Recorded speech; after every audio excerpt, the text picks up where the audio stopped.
तो आज हमारा टॉपिक है फाइलम कॉर्डेट्स। और आपको अगर मेरा वीडियो पसंद आता है तो प्लीज़ इसे अपने दोस्तों के साथ शेयर कीजिए। तो आज हम पढ़ेंगे वो कैरेक्टर्स जो ये बताते हैं कि कॉर्डेट्स जो हैं उनमें क्या क्या चीज़ें पाई जाती हैं, उनके मेन कैरेक्टरिस्टिक्स क्या हैं और हम कैसे पहचानते हैं या कैसे डिस्टिंग्विश कर सकते हैं कि whether the animal is chordate और नॉन कॉर्डेट। तो सबसे इम्पॉर्टेंट चीज़ जो है वो पहले है नोटोकॉर्ड। इस नोटोकॉर्ड में जो कॉर्ड दिख रहा है वहीं से कॉर्डेटा शब्द की उत्पत्ति हुई है। कॉर्डेट मीन्स जिसमें कॉर्ड प्रेजेंट हो, और एट का मतलब होता है बियरिंग, जिसमें जो कॉर्ड बियर कर रहा है। तो ये नोटोकॉर्ड जो होती है वो होती क्या है, जब कोई भी एनिमल का एम्ब्रियो फॉर्म होता है उस एम्ब्रियो में एक छोटी सी नली बनती है, और वो नली जो होती है वही आगे जाके फूल कर आगे की तरफ से ब्रेन या स्पाइनल कॉर्ड बनाती है, और हमारा पूरे जो नर्वस सिस्टम होता है उसी से डेवलप होता है। ठीक है।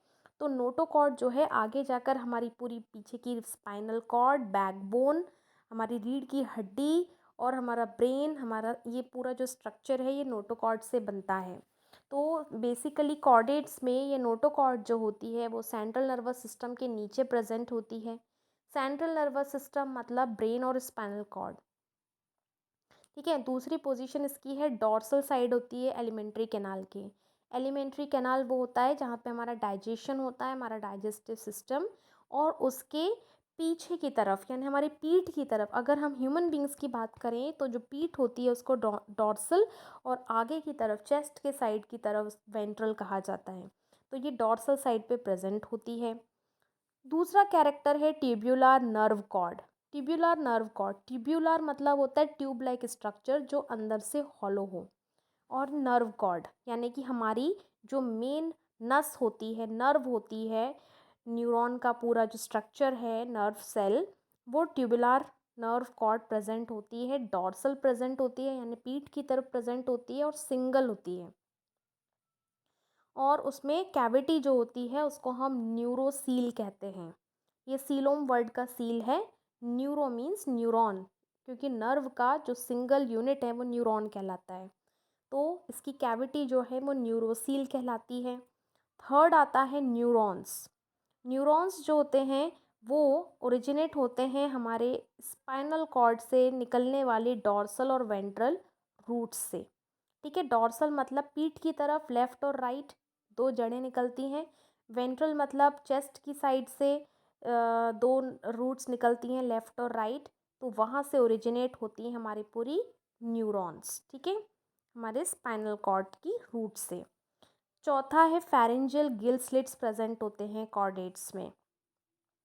फेरेंजियल गिल स्लिट्स क्या होते हैं कि जो हमारा फेरिंग्स होता है उसकी जो लेटरल वॉल्स हैं उसमें बारीक बारीक छेद होते हैं, परफोरेशंस होते हैं, जिन्हें गिल स्लिट कहा जाता है। स्लिट का मतलब होता है किसी भी छोटी एंट्री, है ना, ढक्कन। तो ऐसे न्यूमरस गिल स्लिट्स प्रेजेंट होते हैं लेटरल वॉल्स में, और ये रेस्पिरेशन में मदद करते हैं, ऑक्सीजन लेने में मदद करते हैं। तो जो एक्वेटिक कॉर्डेट्स हैं जैसे फ़िश है ना, कुछ एम्फीबियंस हैं, उसमें ये गिल्स जो हैं वो लाइफ लॉन्ग प्रेजेंट रहते हैं क्योंकि उन्हें पानी में ही रहना है। तो जो गिल स्लिट्स होते हैं वो वाटर एनवायरनमेंट के लिए बहुत बेस्ट होते हैं। लेकिन जो एनिमल्स टेरेस्ट्रियल होते हैं, लैंड पे सरवाइव करते हैं, उनके आसपास वाटर इन्वायरमेंट नहीं होता है, एयर के कांटेक्ट में होते हैं, उनमें ये गिल स्लिट्स जो हैं वो सिर्फ एम्ब्रियोनिक फॉर्म तक रहते हैं, और जब वो एडल्ट बन जाते हैं तब उनमें लंग्स डेवलप हो जाते हैं। नेक्स्ट आता है पोस्ट एनल टेल। ठीक है। पोस्ट मतलब पीछे की तरफ, एनल मीन्स एनस एरिया के पास, है ना, और टेल प्रेजेंट होती है। पोस्ट एनल टेल प्रेजेंट होती है। ये एक मस्कुलर ऑर्गन है। ठीक है। और इसमें अंदर एक स्केलेटल सपोर्ट होता है, स्केलेटल सिस्टम होता है, अंदर पूरा हड्डी होती है, और ये मदद करती है किसी भी चीज़ को होल्ड करने के लिए। जैसे मंकी है तो बंदर क्या करते हैं, अपनी पूंछ की मदद से लटक जाते हैं, बहुत स्ट्रांग होती है टेल। ठीक है। तो पोस्ट एनल टेल प्रेजेंट होती है, और जो ऑर्गेनिजम्स में टेल का यूज़ ख़त्म हो जाता है वो उनमें छोटी होती जाती है और गायब हो जाती है। तो जैसे अगर हम ह्यूमन बींग्स की बात करें तो हमारे जो रीढ़ की हड्डी के आखिरी की 5 बोन्स होती हैं वो फ्यूज़्ड हो जाती हैं। जबकि वो किसी टाइम पे जब हम टेल का इस्तेमाल करते थे, अर्ली मैन थे, तब वही हमारी टेल बनाती थी। उसके बाद आता है कि जो हमारा हार्ट होता है वो वेंट्रल होता है, नॉन कॉर्डेट्स में हार्ट डॉर्सल होता है। तो वेंट्रल मीन्स चेस्ट की तरफ, आगे की तरफ हमारा हार्ट प्रेजेंट होता है, मस्कुलर स्ट्रक्चर है। कॉन्ट्रेक्टाइल हार्ट है, हमारा हार्ट पंपिंग ऑर्गन है, इसलिए वो कॉन्ट्रैक्ट करता है फिर रिलैक्स करता है। और उसके आसपास जो उसकी प्रोटेक्टिव लेयर है वो पेरिकार्डियम कहलाती है ना। और जो वो कैविटी है, पेरिकार्डियल कैविटी, वो सीलोम का ही एक पार्ट है। सीलोम मीन्स अंदर की हॉलो जगह, ठीक है। तो पेरिकार्डियल कैविटी जो है वो सीलोम का ही एक पार्ट है जिसमें कि हमारा हार्ट एडजस्ट होता है। उसके बाद है मेटामेरिक सेगमेंटेशन। मेटामेरिक सेगमेंटेशन का मतलब कैसा होता है कि बॉडी में रिपीटेड सेगमेंट्स प्रेजेंट होते हैं और ऐसे सेगमेंट जो है एक के बाद एक अरेंज होते हैं। तो और जब ये सेगमेंट अंदर और बाहर दोनों की तरफ प्रेजेंट होते हैं, मतलब बॉडी के अंदर भी वो सेगमेंटेड है और बॉडी के बाहर तक वो सेगमेंटेशन नज़र आ रहा है, उसे हम मेटामेरिक सेगमेंटेशन कहते हैं। और हर सेगमेंट जो है वो मेटामियर कहलाता है। जैसे अगर हम बॉडी में पढ़ते हैं कॉकरोच में तो हम बोलते हैं ना हेड, थॉरैक्स, एब्डोमेन, है ना। तो हेड का रीजन अलग एक सेगमेंट है जिसमें कि हमारा ब्रेन और स्पाइनल कॉर्ड आ जाता है। फिर थॉरैक्स अलग है, थॉरैसिक मतलब चेस्ट रीजन जो है। एब्डोमिनल रीजन जो है उसमें हमारे पूरे इंटेस्टाइन्स, स्टमक, लीवर ये आ जाता है। तो ऐसे हमारी बॉडी जो है वो सेगमेंट की हुई है। आपको अगर कॉर्डेट्स पढ़ना है तो एक दो कॉर्डेट्स को अपने दिमाग में लेकर चलो। जैसे एक ह्यूमन बीइंग हो गया, मंकी हो गया, कोई एक एम्फीबियन, एक रेप्टाइल, एक बर्ड, इन सबको अपने दिमाग में एक एक एग्जाम्पल रखो तो आपको ये कैरेक्टर्स जल्दी याद होंगे। उसके बाद अगर हम बात करें तो हम आते हैं बाइलेटरल सिमिट्री में कि जो कॉर्डेट्स होते हैं, है ना, वो बाइलेटरल सिमिट्री शो करते हैं। यानी कि अगर हम उन्हें एक सिंगल मिडल में से अगर हम उन्हें कट करते हैं, हाफ करते हैं, तो हमें लेफ़्ट और राइट इक्वल पोर्शंस मिलते हैं। इसे हम कहते हैं बाइलेटरल सिमिट्री, दो लेटरल साइड्स हमको मिल रहे हैं। फिर उसके बाद इम्पॉर्टेंट है कि जितने भी कॉर्डेट्स होते हैं वो सारे के सारे ट्रिप्लोब्लास्टिक होते हैं। यानी कि उनका जो एम्ब्रियो होता है उसमें 3 जर्म लेयर्स पूरी बनती हैं। बाहर की एक्टोडर्म कहलाती है, अंदर की एंडोडर्म कहलाती है और बीच की मेसोडर्म कहलाती है और तीनों लेयर फुली डेवलप्ड होती हैं। उसके बाद अगर हम बात करें तो बोनी कैविटी, बॉडी कैविटी यानी सीलोम प्रेजेंट होता है। कॉर्डेट्स जो होते हैं वो सीलोमेट्स कहलाते हैं। यानी कि इनके शरीर में अंदर पूरी एक खोखली जगह होती है, एक कैविटी होती है और ये कैविटी जो है it is lined by mesodermal tissues, mesodermal tissues से ही डेवलप होती है और इसीलिए इसकी जो अंदर की लेयर होती है वो मीज़ोडर्मल टिश्यूज़ से बनी होती है। और कैविटी जो है ये कैविटी डिवाइडेड होती है, ठीक है, सेगमेंटेड होती है, फिश में, एम्फीबियन में, रेप्टाइल्स में, है ना। उसमें एक पेरिकार्डियल कैविटी जो होती है वो हार्ट को इनक्लोज करती है।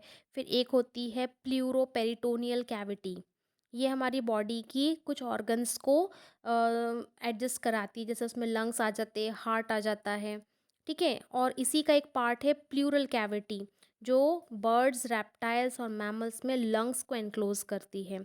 लंग्स के आसपास की जो कैविटी है वो प्लूरल कैविटी कहलाती है, ठीक है। उसके बाद आते हैं हम आरबीसीज पर। तो जो कॉर्डेट्स होते हैं इनके आरबीसीज न्यूक्लिएटेड होते हैं एक्सेप्ट मैमल्स। मैमल्स में जो एडल्ट्स होते हैं उनके आरबीसीज न्यूक्लिएटेड नहीं होते एक्सेप्ट कैमल। फिर आते हैं closed vascular system. Closed vascular system का मतलब होता है कि जब किसी भी ब्लड वेसल में ब्लड का बहाव एक ही डायरेक्शन में चलता है, दोनों तरफ ब्लड नहीं फैलता, ठीक है। ब्लड का फ्लो जो होता है एक तरफ से शुरू होता है और एक तरफ से ब्लड रिलीज होता है। हम ऐसे सिस्टम को क्लोज्ड वेस्कुलर सिस्टम कहते हैं और इसमें सारी ब्लड वेसल्स एक दूसरे से कनेक्टेड होती हैं और उनका जो फ्लो है एक ही डायरेक्शन में होता है और पूरा का पूरा ब्लड जो है वो हार्ट के पास जाता है, हार्ट से फिर पूरी बॉडी में जाता है और वो पूरी साइकिल जो है चलती रहती है, इसका डायरेक्शन कभी भी चेंज नहीं होता है। जैसे कि आर्टरीज़ में जो आर्टरीज़ हैं, है ना, वो हार्ट से पूरे बॉडी में ब्लड लेके जाती हैं, और जो वेन्स हैं वो पूरी बॉडी से ब्लड हार्ट में लेके जाता है, तो इनका डायरेक्शन फिक्स होता है। Closed vascular system. उसके बाद आता है हिपैटिक पोर्टल सिस्टम। ये सबसे इम्पॉर्टेंट पॉइंट है कॉर्डेट्स का, जो कि किसी भी नॉन कॉर्डेट में प्रेजेंट नहीं होता है। हिपैटिक पोर्टल सिस्टम, है ना, हिपैटिक का मतलब होता है लीवर से रिलेटेड। तो क्या होता है कि जब सारा जो ब्लड होता है, जब वो हार्ट के पास प्योरिफिकेशन के लिए जाता है, लाइक सब पूरी बॉडी से जाता है, लेकिन जो एलिमेंट्री कैनाल का ब्लड है, जो हमारी इंटेस्टाइन है, एब्डोमेन है, गॉल ब्लैडर है ना, पैंक्रियाज है, इन सब का जो ब्लड है वो डायरेक्ट हार्ट तक नहीं जाता है, वो हार्ट से पहले लीवर के पास जाता है। तो वो सिस्टम जो एलिमेंट्री कैनाल से पूरा ब्लड लीवर तक लेके जाता है, वो पूरा नेटवर्क हेपैटिक पोर्टल सिस्टम कहलाता है। और उसके बाद लीवर में काम होने के बाद फिर ब्लड हार्ट तक जाता है। तो हार्ट और बॉडी के बीच में, एलिमेंट्री कैनाल के बीच में जो लीवर है वो टोल टैक्स का काम करता है ना, ऐसा समझ लो। तो वो सिस्टम जो हेपैटिक पोर्टल सिस्टम कहलाता है। और लास्ट है एम्ब्रियोनिक डेवलपमेंट। तो एम्ब्रियोनिक डेवलपमेंट कॉर्डेट्स में डायरेक्ट इनडायरेक्ट दोनों तरीके से होता है। इनडायरेक्ट डेवलपमेंट का मतलब होता है कि बीच में लार्वा की स्टेज आना। तो कुछ कॉर्डेट्स में लार्वा की स्टेज आती है, जैसे फ्रॉग में टेडपोल बनता है ना, फिश में लार्वा फॉर्म होते हैं, है ना, लेकिन हैं कॉर्डेट्स। तो एम्ब्रियोनिक डेवलपमेंट की बात करें तो इसमें जो डेवलपमेंट होता है वो डायरेक्ट और इनडायरेक्ट दोनों तरीके से होता है। तो ये थे हमारे main characteristics of chordates. And thank you guys. And if you like my video, my way of explanation, आप इसे अपने दोस्तों के साथ शेयर कीजिए और मुझे बताइए कि आपको मेरा वीडियो कैसा लगा। Thank you.